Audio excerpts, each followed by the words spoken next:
Sisi tuko kwa serikali. Hii serikali si mlipigia kura? Si nyinyi ndio mlichagua William Ruto?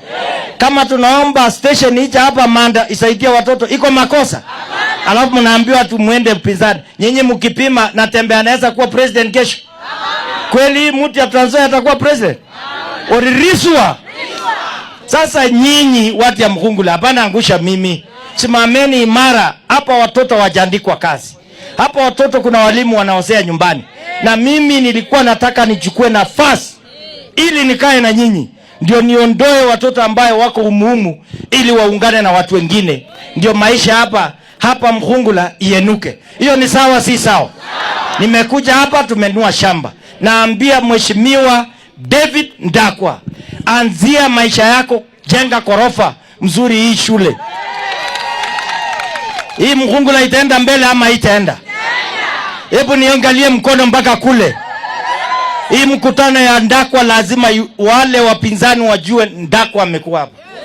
Ni hivyo si hivyo?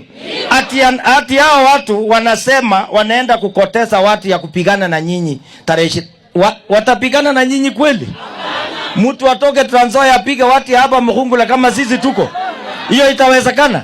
Akubeba shere na mimi kama nimeenda wapi? Aende ama asiende? Malala is another conman who doesn't understand Kenya inaenda wapi. Alikuwa anafaanga nguo ya yellow kutokea juu mpaka chini. Hakuandika mtu. Aliandika? Aliandika mtu Mkhungula?